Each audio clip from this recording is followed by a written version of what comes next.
One central argument of Jehovah's Witnesses is this idea of unity. They believe they're the true worshippers since everything and everyone is united. Think of it more like a chain restaurant. Whether you attend on the East Coast or West, it's the same menu, same food, same calendar of events, pretty much the same building. This means every Jehovah's Witness worships the same way, believes the same things. No matter which Kingdom Hall you attend, that day they'll all be reading from the same Watchtower section, guaranteed. All main doctrines are the same, but even the smaller details of eschatology, Bible topics, small interpretations, what's considered worldly, and much more, identical across all members. They say this is true unity. Therefore, they are the one true religion chosen by God. Is that true? Well, let's start by this definition of unity from the JW view and the biblical side. Like I said, JWs consider this unity to basically mean a super unity. All matters pertaining to theology, doctrine, religious practices, styles, dress must be exactly the same. People can differ on music, movies, tastes, and whatnot. Whether Harry Potter is pagan is up to the individual. But these are opinions. On matters regarding the Bible and religion, they all share the same belief. This isn't a suggestion, but a directive that all members must obey. Is this from the Bible? Well, they say the same desire for order and peace that marked the early Christians is evident in Jehovah's organization today. So, did the early congregation have this unity? Well, yes and no, but mostly no. Think first century, every church scattered in homes across Europe and parts of Asia. To assume they all studied the same stuff on the same day is nonsense. It's not like Paul was handing out schedules on what to study and when, or approved song lists. I mean, they didn't even have the New Testament, certainly weren't doing Watchtower studies. So this part of unity falls apart just by reason alone. The response would default to this idea of being like-minded or identical-minded. JWs claim this is a directive coming from 1 Corinthians 1:10, and we'll get to that. But was the early church identical-minded without any religious differences on what to believe? Again, yes and no. They were united on the essentials, however, not so much on the non-essentials.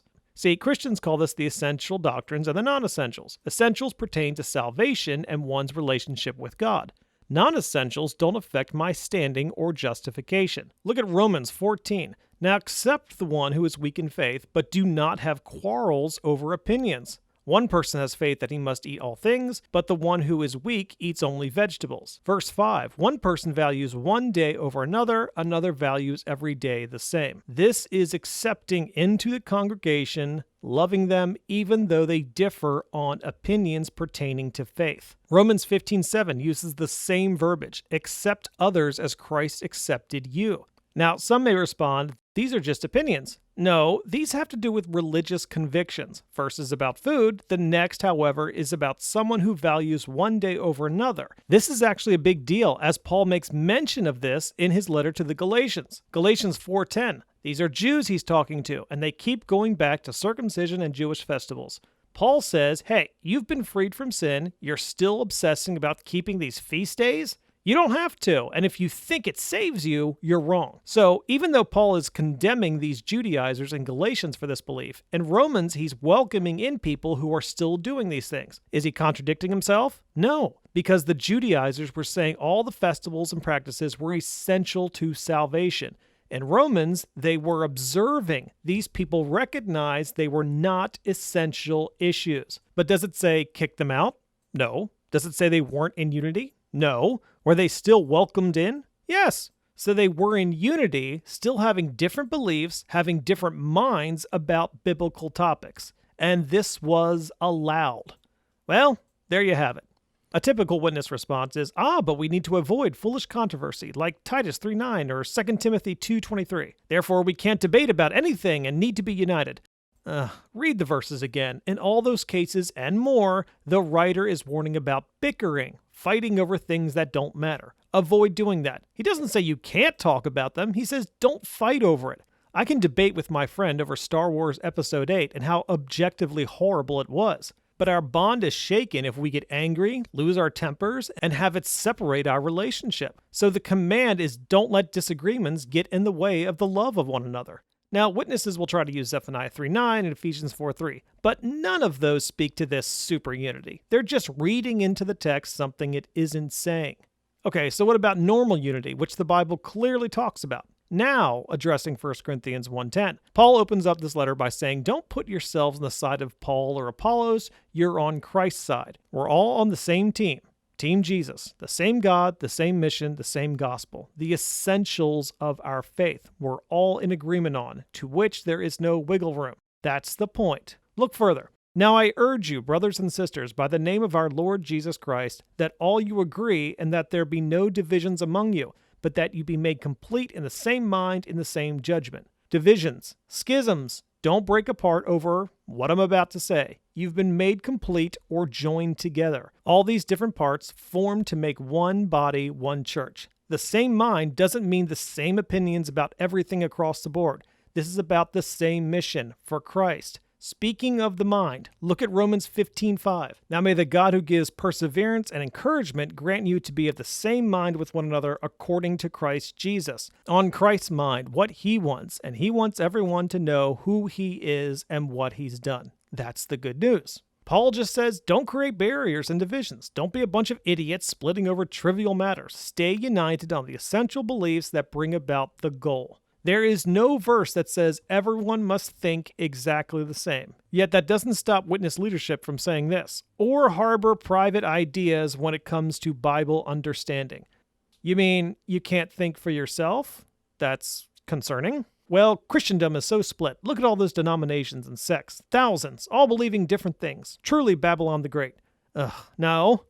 Listen, yes, there are a lot of Christian denominations, and the overwhelming majority are united in the gospel, the mission to seek and save the lost. There are reasons why there's so many, but a Methodist doesn't look at a Baptist and say, anyone Baptist is going to hell, or vice versa. If someone does, we call those people unhinged. The real truth, I can go to the most remote part of Africa, attend a church with 15 people, and be taught the same gospel. I can find an underground church in China and watch people worship the same Christ. I can go to an inner city church on a rundown corner and hear about the same God who came to seek and save the lost.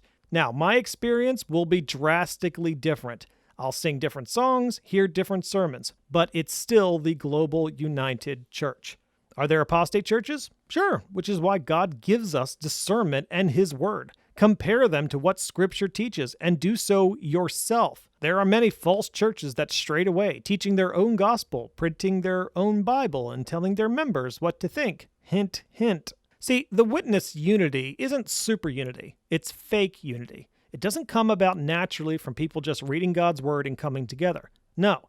They admit it comes from their own governing body. Every topic, every stance, every thought is controlled by the leaders, the faithful slave. They tell their members what they will be united on, what beliefs they will hold, and when those beliefs change. If you disagree, you're warned or kicked out. That's not called unity, that's called control. Think about this. Only a fool looks at North Korea and says, wow, that country is so united. Oh, gee whiz, I wonder why. Couldn't be because there's a constant threat of look united or else. Real unity forms by individuals sharing a passion for a mission, coming together despite their differences, because they're focused on the prize. Fake unity is a list of beliefs dictated by leaders that adherents must not only follow, but think or face expulsion.